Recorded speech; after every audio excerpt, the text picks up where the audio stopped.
Here's the top stories for February 2nd. President Marcos has encouraged the citizenry to suggest policies that would address pressing issues, stressing that many of the country's policies remain outdated.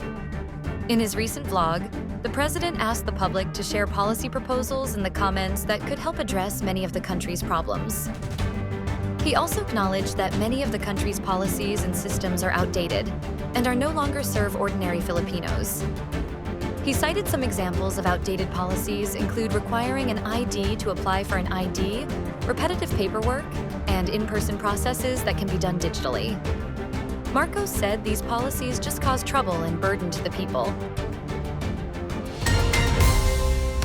Impeachment season appears to be in full effect at the House of Representatives after 2 verified and endorsed impeachment complaints were filed in succession against Vice President Sara Duterte on Monday morning.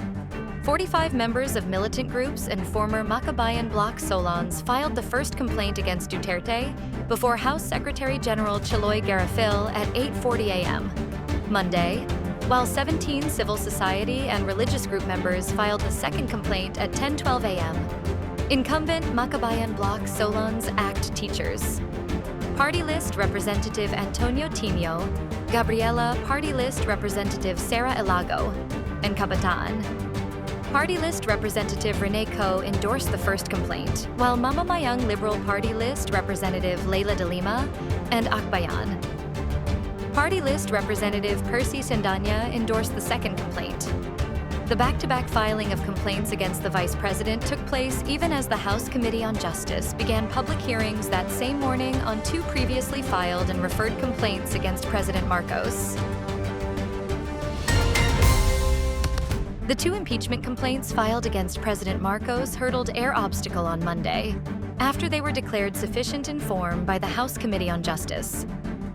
Batangas 2nd District Representative Gervil Jinky Bitrix Luistro says this development clears the way for the review of the complaint's sufficiency in its scheduled hearing on Tuesday, February 3rd. The first complaint against Marcos, filed last January 19 by lawyer Andre de Jesus, was declared sufficient in form via vote of 46 affirmative, 1 against, and 1 abstain. Meanwhile, the second complaint, filed last January 26 by a group of activists and ex-House members, was declared the same via 45 affirmative, 9 against 1 abstain vote. The panel discussion Monday was relatively straightforward, but the deliberations won't be a simple Tuesday, when the Luistro Papel assesses whether or not the arguments for Marcos's ouster can be substantiated with evidence.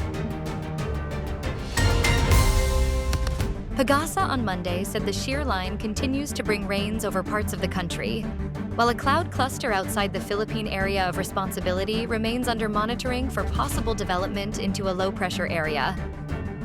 PAGASA said cloudy skies with scattered moderate to, at times, heavy rains and isolated thunderstorms are expected over Visayas, Sorsogon, Masbate, Dinagat Islands, Surigao del Norte, and Surigao del Sur due to the shear line. He added that the rest of Mindanao will experience partly cloudy to cloudy skies with isolated rain showers or thunderstorms due to localized thunderstorm activity. Meanwhile, the northeast monsoon, or Amihan, continues to affect large parts of Luzon, bringing partly cloudy to cloudy skies with isolated light rains over Metro Manila and the rest of the Luzon, said PAGASA. The United Nations chief is warning that the world body faces imminent financial collapse unless its financial rules are overhauled or all 193 member nations pay their dues.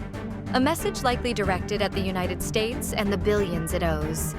Secretary General Antonio Guterres said in a letter to all UN member nations obtained Friday by the Associated Press that cash for its regular operating budget could run out by July, which could dramatically affect its operations. Stay updated with the latest news. Visit our website at www.mb.com.ph or follow us on social media. Thanks for tuning in to the Manila Bulletin Daily Rundown.